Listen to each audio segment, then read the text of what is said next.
My family just has higher standards. My fiancée said those words while sitting across from me at a steakhouse. I nodded. Okay. 3 months later, the wedding was cancelled. Her family wasn't speaking to her, and she was asking why I never told her how close I was to leaving. The truth, I had been leaving emotionally for months. I just hadn't packed my bags yet. My name is Ryan. I'm 34. I own a small logistics company. Nothing huge.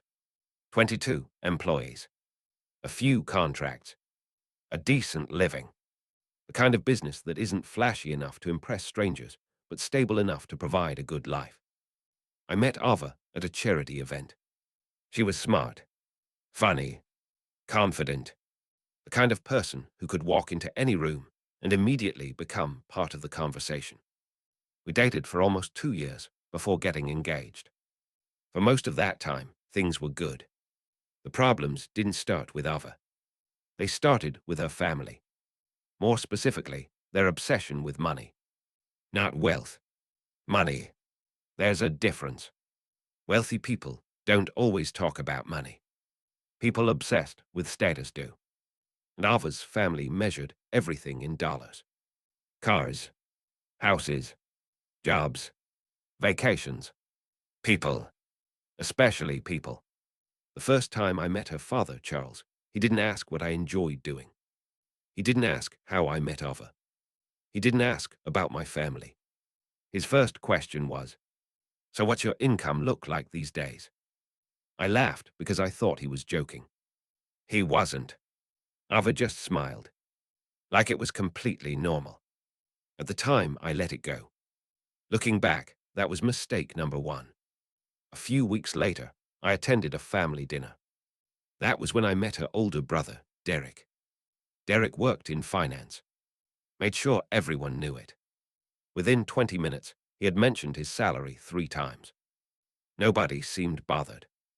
In fact, everyone seemed impressed. Then he looked at me. "So when are you getting a real company?" I smiled politely. "What do you mean?" "You know, something bigger." The table laughed. Not cruelly. Not openly. Just enough. Ava included. That bothered me more than the joke. Not because she laughed. Because she didn't see a problem with it. Later that night, I mentioned it. She immediately defended him. Derek teases everybody. That became a familiar phrase. Just like, "That's how Dad is." Or, "They mean well." Or, "Don't take it personally." Every insult came with an excuse. Every excuse came from Ava. The next warning sign appeared during a family barbecue. Charles was showing everyone his friend's new vacation home. Pictures, videos, stories. The entire conversation revolved around wealth. Eventually, someone asked me where I lived. I explained I owned a townhouse downtown. Before I could finish, Derek laughed. A starter home. More laughter. More smiles. More excuses. The strange part wasn't the comments. It was how often they happened. Every gathering became a competition. Every conversation became a comparison. Every accomplishment became a ranking system. If someone bought a car, they discussed the price. If someone got a promotion, they discussed the salary. If someone traveled somewhere, they discussed the cost. Nothing existed without a dollar amount attached to it, including me. And eventually, Ava started doing it too. At first, it was subtle. Very subtle. One evening, we were discussing wedding plans. Everything was going fine until she casually mentioned a friend's fiancé. He's only 29 and already makes 7 figures.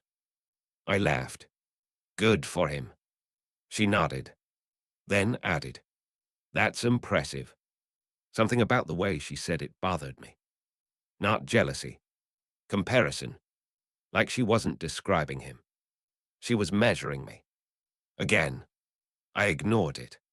Like I ignored everything else. Then came the engagement party. The moment I should have paid attention. Ava's family had invited several business associates. People I'd never met. Throughout the evening, I noticed Charles introducing me the same way. Not as Ryan, not as Ava's fiancé, as an entrepreneur, then immediately explaining the size of my company, like I was an investment opportunity, or a resume, not a person. At one point, I overheard him telling someone, "He's doing okay. Not exactly where I'd hoped my daughter would end up, but he's doing okay." The guy laughed. Charles laughed. I walked away, because I already knew what would happen if I confronted him. Nothing. Absolutely nothing. Ava would defend him. She always did. The biggest red flag came about 6 weeks later. We were having dinner at her parents' house. The conversation somehow turned toward wedding expenses. Charles wanted a more expensive venue. A much more expensive venue. I explained that I wasn't interested in doubling the budget. The wedding we planned was already beautiful. That should have been the end of the discussion. Instead, Charles looked directly at me and said, "If the cost worries you that much, maybe you're not ready for marriage." The room went silent. I stared at him, waiting for someone, anyone, especially Ava, to say something. She finally did, and somehow it made everything worse. She looked at me and said, "He's just being honest." For the first time since we got engaged, I felt completely alone in the relationship. After Ava said, "He's just being honest," something changed inside me. Not anger, not heartbreak, fatigue, pure fatigue. Because that wasn't the first time she'd chosen her family's side. It was just the first time I stopped pretending it didn't matter.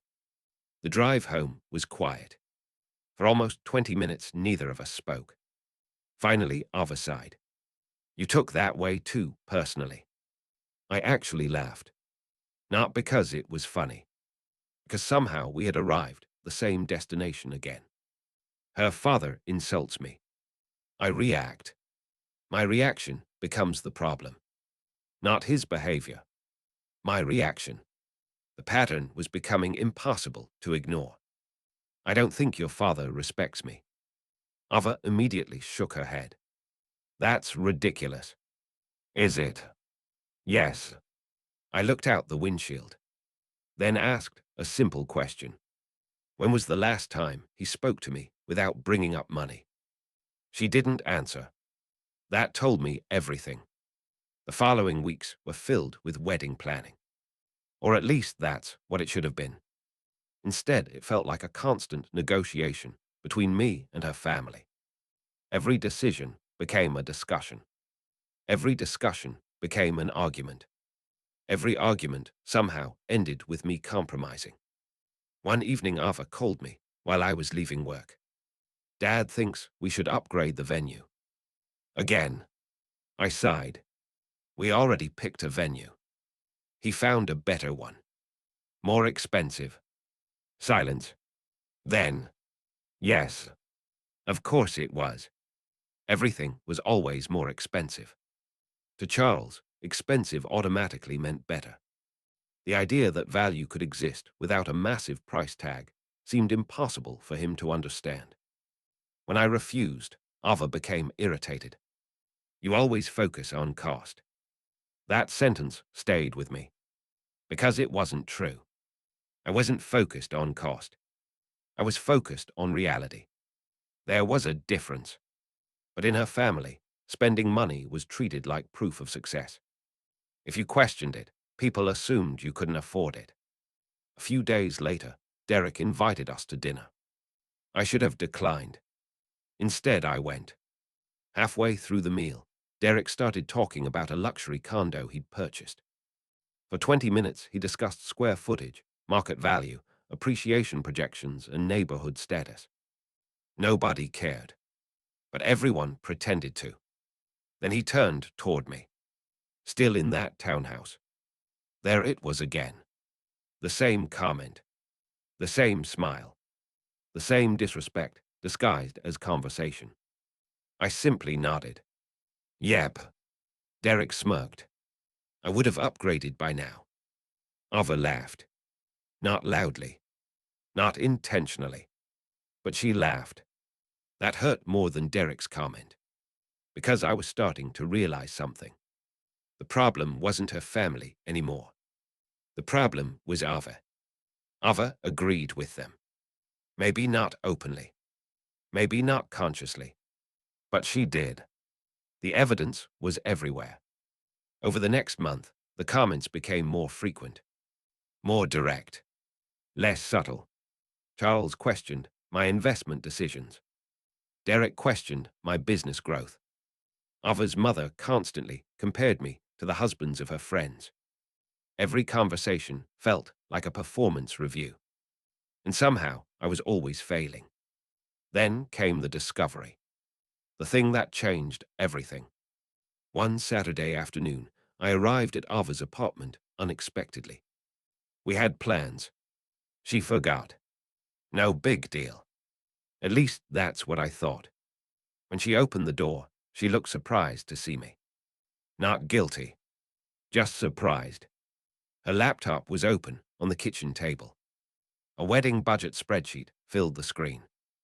Normally, I wouldn't care, but something caught my eye. Several expenses had been changed. Substantially. The total budget had increased by nearly $40,000. I frowned. What is this? Ava immediately closed the laptop. Too quickly. Way too quickly. My stomach sank. Not because of the money. Because of the secrecy. After a few minutes, she admitted the truth. She and her parents had been making changes behind my back. Venue upgrades. Guest additions. Luxury packages. All of it. Without discussing it with me. Without telling me. Without asking me. Then came the excuse. Dad thought you'd say no. I stared at her. Because I would have. Exactly. For several seconds, I couldn't believe what I was hearing. She wasn't apologizing. She was justifying it. Like the problem wasn't the decision. The problem was that I discovered it. That conversation lasted nearly 2 hours. And somehow it ended exactly like every other conversation. With Ava blaming me. You always make everything difficult. I looked at her, completely stunned. Your family secretly changed our wedding budget. You keep focusing on the wrong thing. That sentence hit harder than she realized. Because suddenly, I saw the entire relationship clearly. Whenever something uncomfortable happened, she moved the spotlight. The issue wasn't disrespect. The issue was my reaction. The issue wasn't secrecy. The issue was my response. The issue wasn't manipulation. The issue was my attitude. And once I saw the pattern, I couldn't unsee it. For the next few weeks, I became quieter. Not passive, observant. I stopped arguing, stopped defending myself, stopped chasing approval. That's when something interesting happened. The more I pulled back, the more confident Ava became. Like she thought she had finally won. Then came the final conversation. The one that ended everything.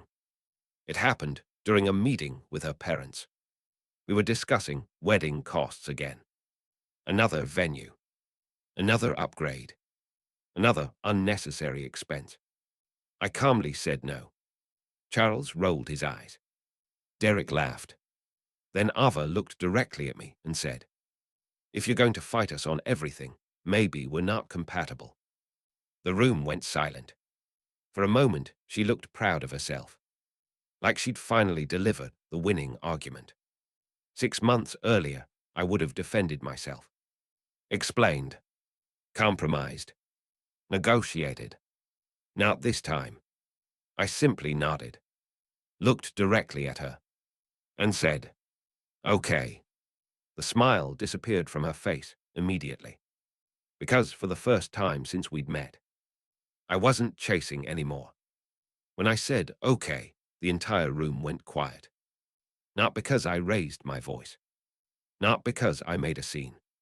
Because nobody expected me to agree. For nearly 2 years, Ava's family had operated under one assumption. I would always adapt, always compromise, always stay. Charles believed it. Derek believed it. And most importantly, Ava believed it. That single word shattered the assumption. Okay. At first, nobody reacted. Then Charles laughed. Not nervous laughter. Dismissive laughter. The kind people use when they think they're still in control. Good, he said. At least we're being honest now. I simply nodded. Then stood up, gathered my things, and left. No argument. No speech. No dramatic exit. That confused them more than anger ever could. Because people know how to fight. Most people have no idea what to do when someone quietly stops participating. The next morning, Ava called. I didn't answer. A few hours later, she texted. Then called again. Then texted again. Nothing aggressive. Nothing hostile. Just confused. Because for the first time in our relationship, she couldn't predict me. For years, every disagreement followed a familiar pattern. Conflict, argument, discussion, compromise. Now the pattern was broken. And suddenly, she didn't know where she stood. 3 days later, I made the first real decision. Karma wave 1. The immediate consequence. I called the wedding venue. Then the caterer. Then the photographer. Then the planner. I didn't cancel everything. Not immediately. I postponed it. Indefinitely. The moment I finished the last phone call, I felt something I hadn't felt in months. Relief. Not happiness. Relief. The kind that comes when you stop carrying something too heavy for too long. Ava found out later that evening. Apparently, the venue contacted her. Within minutes, my phone exploded. Calls, texts, voicemails. For hours. I finally answered around 9. The moment she heard my voice, she asked, "Did you actually postpone the wedding?" Yes. Silence. Then, "You didn't even discuss it with me." The irony was unbelievable. For weeks, she'd been making financial decisions behind my back. Now suddenly, transparency mattered. I didn't argue. I simply said, I made the decision that felt right. She started crying. Not because she understood. Because consequences had finally become real. The wedding wasn't a conversation anymore. It was a problem. And problems require action. Over the next week, things got worse. Not between us. Between Ava and her family. For the first time, somebody started asking difficult questions. Questions nobody had asked before. Questions her family hated. The first clue came from Ava's mother. She called me unexpectedly. We'd never had a close relationship. In fact, most of our conversations lasted less than 5 minutes. Yet suddenly, she wanted to talk. The conversation started politely, then quickly became revealing. At one point, she said, "Charles is furious." I wasn't surprised. Then she added, "He thinks you're throwing away an incredible opportunity." Opportunity. Not relationship. Not marriage. Opportunity. Even now, everything was transactional. Everything had a price tag.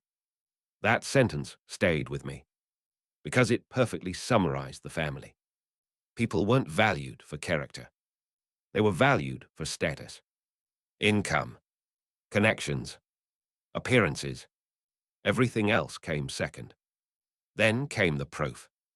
About 2 weeks later, I met one of Ava's cousins at a coffee shop. Completely by accident. We talked for a few minutes. Eventually, the wedding came up. He sighed, then said something unexpected. Honestly, everybody saw this coming. I stared at him. "What do you mean?" He laughed quietly, then explained. Apparently, Charles had spent years treating relationships like business deals. He ranked people constantly, compared people constantly, measured everyone constantly, even family, especially family. Nobody ever challenged him. Not seriously. And because nobody challenged him, the behavior became normal. Until now. The more people talked, the clearer everything became. The issue wasn't one argument. The issue wasn't one wedding. The issue wasn't one family dinner. The issue was a system. Family culture built entirely around status. And eventually, that culture consumed everything around it. Then came the witness. Ava's younger cousin, Madison. She called me one evening. Not to defend me. Not to attack anyone. Just to share something. Apparently, after the wedding postponement, several family members had started arguing. Old frustrations surfaced. Old resentments surfaced. People were finally saying things they'd been thinking for years. And the most surprising part, many of them agreed with me. Not publicly, but privately. They were exhausted too. Exhausted by the comparisons. Exhausted by the constant judgment. Exhausted by never feeling successful enough. For the first time, the family wasn't united. And that terrified Charles. Then came the confirmation. Ava asked to meet. We sat across from each other in a quiet restaurant. The same restaurant where we'd celebrated our engagement. The difference was obvious immediately. The confidence was gone. The certainty was gone. For nearly an hour we talked. Honestly. Probably more honestly than we ever had before. Then she admitted something. Something important. She'd spent so many years trying to earn her father's approval that she stopped questioning his standards. She thought success meant impressing him. And because she believed that, she started judging people the same way he did, including me. Then she looked down at the table and quietly said, I didn't even realize I was doing it. For the first time in months, I believed her. That didn't change the outcome. But it mattered, because awareness and accountability aren't the same thing. Yet awareness is where accountability starts. Then came karma, wave 2. The social consequence. The postponed wedding became the topic nobody could avoid. Friends asked questions. Family asked questions. Coworkers asked questions. And every explanation eventually led to the same uncomfortable truth. Money wasn't the real issue. Respect was. Once people understood that, sympathy shifted. Slowly, but noticeably. Many people stopped viewing me as the guy who postponed a wedding, and started viewing me as the guy who finally stopped tolerating disrespect. Then came karma, wave 3. The emotional consequence. The hardest one. About 6 weeks later, Ava called me. Not to argue. Not to negotiate. To apologize. A real apology. The first real apology I'd received in months. No excuses. No blame shifting. No explanations. Just accountability. Then she asked one question. A question I think she'd been avoiding for a long time. Was it really that bad? I thought about it carefully, then answered honestly. No. She looked surprised. Then I continued. It was worse. Because the worst part wasn't the comments, the jokes, the comparisons, the criticism. The worst part was believing the person beside you would protect the relationship, and realizing they wouldn't. That was the real damage. Not her family, her choices. A few months later, we officially ended the engagement. Quietly, respectfully. No drama. No revenge. No winners. Just reality. The following year became one of the best years of my life. I expanded my company, traveled more, spent more time with people who valued me for who I was instead of what I earned. Most importantly, I stopped trying to prove my worth, because the right people never require proof. The last thing I heard about Ava came through a mutual friend. Apparently, she'd started creating boundaries with her family. Real boundaries. For the first time in her life. And honestly, I was happy to hear it. Because despite everything, I never wanted her to fail. I just couldn't keep sacrificing myself while she figured things out. Looking back now, I realized something important. The relationship didn't end because her family measured everything in dollars. It ended because eventually they started measuring me too. And every time they did, Ava handed them the ruler. The wedding wasn't cancelled because of money.